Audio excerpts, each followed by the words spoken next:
É possível, Gonçalo, neste momento, fazer aquilo que os militares fazem?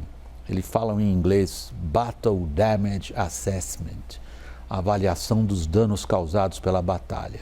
É possível, nesse momento, uma avaliação preliminar sobre os danos trazidos pela pandemia à saúde pública brasileira?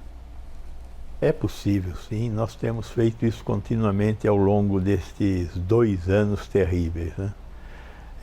Seguramente, olhar para os mortos é a primeira consequência dessa tentativa de avaliação. São quase 630 mil mortos já, e seguramente subestimados, né? Esta é uma outra perda importante que a gente tem que levar em conta. Perdemos a oportunidade de montar um bom sistema de dados graças ao que o Ministério da Saúde se colocou de fora. Então, um país deste tamanho tem que ter um nível de coordenação central. Nós perdemos a coordenação central, não fosse a imprensa, nós não teríamos muitos dados, mas de qualquer forma, a gente estima hoje, com os trabalhos de soroprevalência, que em particular o Fleury fez aqui no município de São Paulo, também a Universidade Federal de Pelotas, a gente estima que cerca de 30% da população brasileira já teve esta doença. Os dados oficiais falam em algo em torno de 10%, 20, 22 milhões de pessoas. Nós acreditamos que é na ordem de 70 milhões.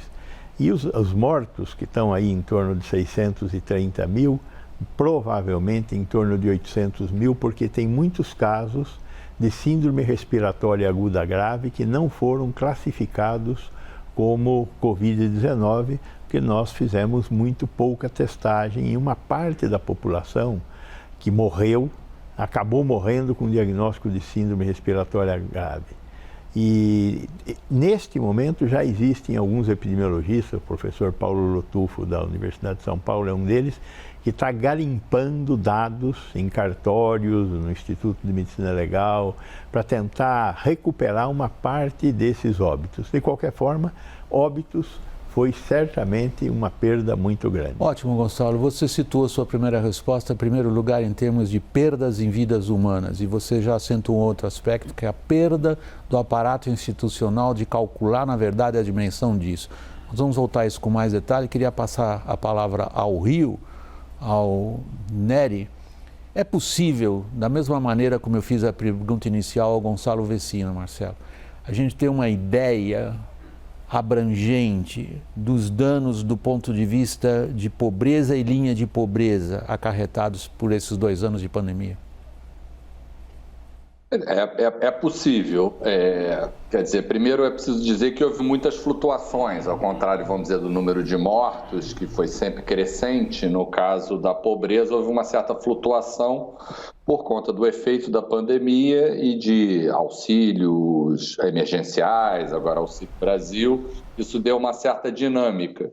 Mas fazendo um pouco o resumo da ópera, a pobreza que antes da pandemia era atingia cerca de 23 milhões de brasileiros, 11% da população com renda abaixo de R$ 270 por pessoa na família. Então, ela aumenta de 23 até outubro de 2021 para 27,6 milhões. Então, mais 4,6 milhões de pobres, mas se a gente pegar ali em setembro de 2020, no auge do auxílio emergencial, a pobreza chegou a cair a 9, ou seja, subiu de 9 para 27, por isso que eu enfatizo muito a flutuação. Mas eu acho que a gente está no momento de tentar a retomada, mas agora a instituição do Auxílio Brasil tem esse auxílio de R$ 400, que vai favorecer as pessoas que estão no programa, mas um contingente de mais de 20 milhões de pessoas acabou de perder o auxílio emergencial e não foi contemplado pelo Auxílio Brasil. Então, eu diria que é um quadro ainda algo mais do que esses 27,6 milhões de pobres nós temos hoje, infelizmente.